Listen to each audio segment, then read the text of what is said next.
नेपाल के प्रधानमंत्री बालेंद्र शाह के इंडिया नेपाल के बॉर्डर डिस्प्यूट वाले कमेंट के बाद इंडिया ने भी अब जवाब दे दिया है। नेपाल के पीएम ने नेपाल की संसद में कहा था कि इंडिया नेपाल बाउंड्री डिस्प्यूट पुराना है और इस पुराने विवाद को सुलझाने के लिए चीन और ब्रिटेन की मदद लेनी चाहिए, जिस पर भारत के विदेश मंत्रालय के ऑफिशियल स्पोक्सपर्सन रणधीर जायसवाल ने क्या कहा, सुनिए। बताना चाहूँगा, हमने भारत नेपाल सीमा के संबंध में नेपाल के प्रधानमंत्री के टिप्पणियों को, उनके बयान को और उसके साथ साथ जो उनके विदेश मंत्रालय की तरफ से बयान आया है उसको देखा है। हालांकि भारत नेपाल सीमा का लगभग 98% हिस्सा निर्धारित हो चुका है, फिर भी कुछ हिस्सों में कुछ मसले हैं जिसको सुलझाना बाकी है। गंडक नदी के बहाव में परिवर्तन होने के कारण ये स्थिति उत्पन्न हुई है।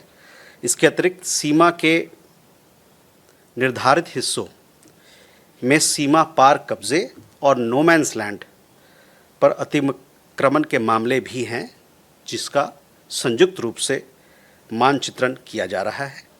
हमने सीमा संबंधित सभी मामलों से निपटने के लिए द्विपक्षीय तंत्र स्थापित किए हैं।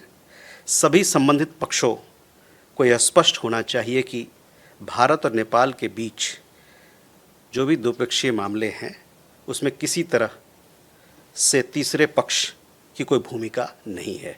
रणधीर जायसवाल ने ये चीज़ क्लियर कर दिया है कि भारत नेपाल के मुद्दे पर भारत चीन और ब्रिटेन का इंटरफेरेंस नहीं चाहता है।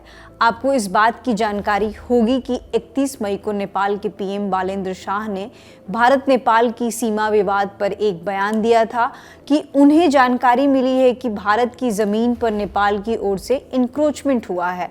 उनके इस बयान के बाद काफ़ी विवाद खड़ा हुआ था, जिसके बाद नेपाल के विदेश मंत्रालय की ओर से सफाई आई थी। मंत्रालय का कहना था कि पीएम का बयान किसी टेरिटोरियल क्लेम के बारे में नहीं था, उनका इशारा बाउंड्री के पास मौजूद नो मैन्स लैंड की ओर था, जो काफ़ी समय से दोनों देशों के बीच चर्चा का विषय रहा है। नेपाल के पीएम के इस बयान के बाद नेपाल के ऑपोजिशन लीडर्स, स्टूडेंट ऑर्गेनाइजेशन ने विरोध जताया है। 2 मई को काठमांडू के मैतीघर मंडला में प्रोटेस्ट भी ऑर्गेनाइज हुआ, जिसमें लेट्स प्रोटेक्ट सॉवरेनिटी जैसे नारे लगे।